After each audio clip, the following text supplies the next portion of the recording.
இந்த யூடியூப்ல வந்து எல்லாரும் நீங்க வந்து படங்கள் நல்லா இல்ல, படம் இப்படி படம் அப்படி என்ன வேணாலும் சொல்லுங்க, என்ன வேணாலும் சொல்லுங்க. அது ஜனங்க ரசிக்கிறாங்க. அவன் சொன்னான் பாருங்க, எவ்வளவு அழகா சொல்றான் பாருங்க. ஓகே, உனக்கு திறமை இருக்கு பேசுறதுக்கு, நீ பேசுற. மீதி பேரெல்லாம் இந்த 5000 ரூபாய்க்காக உட்கார்ந்துகிட்டு அடுத்தவங்களை கேவலமா, என்ன கேவலமா பேசினா எனக்கு ஒரு இதுவும் கிடையாதுங்க. எனக்கு ஐ எம் நாட் இன்ட்ரெஸ்டட். எனக்கு டைமும் இல்லை இதெல்லாம் பார்க்கறதுக்கு. பட் கேவலமா பேச போகும்போது நாளைக்கு பட் இது ஏன் என்ன எங்கேயோ சுருக்குன்னு இடிச்சது வந்து என் மகன் அதை பார்த்தான். என் மகன் அதை பார்த்து என்ன கேட்கிறான், what is this mummy, why are they writing like this, why can't you go hit them? I said hitting is not a solution. It is not a solution. போலீஸ்ல கம்ப்ளைண்ட் பண்ணேன்.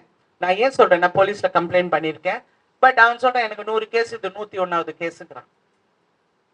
there was no action taken. எந்த ஆக்ஷனும் எடுக்க முடியல. Warn பண்ணாங்க, okay பண்ணலன்னா அதுக்கப்புறம் என்னை பத்தி பேசுறது கம்மி பண்ணிட்டான், அவ்வளவுதான்.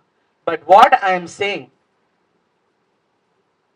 நான் நடிகர் சங்கத்தையும் ப்ரொடியூசர்ஸ் கவுன்சிலுக்கு வைக்கிற ஒரே ஒரு வேண்டுகோள், இந்த மாதிரி தவறா பேசுறவங்களை எந்த சினிமா சம்பந்தப்பட்ட நிகழ்ச்சிக்கு பேன் பண்ணுங்க. ஆர்டிஸ்ட் அவங்க சம்பந்தப்பட்ட எந்த சேனலா இருந்தாலும் அவங்க கூப்பிடுற எந்த நிகழ்ச்சிக்கு போக கூடாது, பேட்டி கொடுக்க கூடாது, பேன் பண்ணுங்க. நீங்க ப்ரொடியூசர்ஸ் கவுன்சில்ல ஒரு வெரிஃபைடு அக்கவுண்ட், ஒரே ஒரு இடத்துல ஏதாவது தப்பான நியூஸ் வந்தா உங்க பிஆர்ஓ, அது ஒரு ரஜினிகாந்தா இருக்கலாம், ஒரு விஜயா இருக்கலாம், யார் வேணாலும் இருக்கலாம், அவங்க வந்து பதில் சொல்லணும்னு அவசியம் இல்லை. உங்க பிஆர்ஓ கிட்ட சொல்லி விஜய் சாரோட ஸ்டேட்மெண்ட்டோ இல்லாட்டி சிவகார்த்திகேயனோட ஸ்டேட்மெண்ட்டோ யூ வெரிஃபை தட்.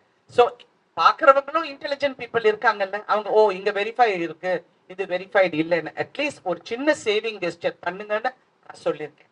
நடிகைகள் சங்கம், நடிகர் சங்கத்திலேயே மதிப்பு கிடையாது, இதுல நடிகைகள் சங்கம்.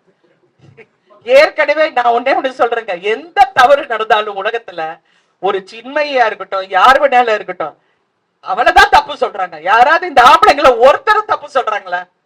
இப்ப நான் சொன்னா உங்களுக்கு நியூஸ், எல்லாரும் என்ன கேட்கிற கேள்வி வந்து யார் அது, அதுதான் உங்களுக்கு இன்ட்ரெஸ்ட் தவிர இதை எப்படி சால்வ் பண்றதுங்கிறது யாருமே பேசல.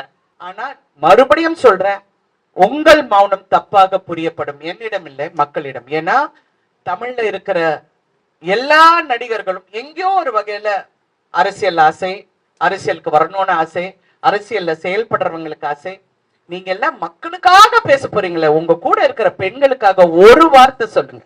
நம்ப கூடாதுன்னு இல்ல, நான் சொல்றேன். எங்க இப்ப இன்க்ளூடிங் ஹேமா கமிட்டியில இன்னொரு ப்ராப்ளம் என்ன இருக்குன்னா, இப்ப எஃப்ஐஆர் ஃபைல் பண்ணியாச்சு, இந்த ஆர்டிஸ்ட் யார் யாருன்னு சுட்டி காட்டியாச்சு. ஓகே, இன்னும் இருக்கு. அது நடுவுல ஒரு பக்கத்து காணுங்கிற மாதிரி ஒரு பெரிய பக்கமே காணாம போயிருக்கான். 36 பேஜா நான் தெரியல, நான் இது பண்ணல, நடுவுல கொஞ்சம் பக்கத்தை காணும். அப்ப நீங்க என்ன நினைப்பீங்க, ஓகே இந்த கேஸ் வந்து இப்ப போலீஸ் ஸ்டேஷனுக்கு போனா வாட் இஸ் த நெக்ஸ்ட், இது ஃபார்ம் பண்றதுக்கு என்ன பண்ணுவீங்க? கேஸ் பிக்கா இருக்குங்க, ப்ரூஃப் எங்க, வாட் இஸ் த ப்ரூஃப்? அப்ப என்ன ரேப் பண்ண போகும்போது நான் என் கேமரா பிடிச்சி செல்ஃபி எடுத்துட்டு இருப்பேனா? இல்ல என்கிட்ட தவறா பேசும் போது செல்ஃபி எடுப்பேனா? இல்லையே. there will be அத வந்து கரெக்ட் பண்றது வந்து இமிடியேட் ஆக்ஷன். அந்த இடத்துல அந்த பெண்ணுக்கு அந்த தைரியத்தை நாங்க கொடுக்கணும்னு சொல்றேன். Okay, thank you very much.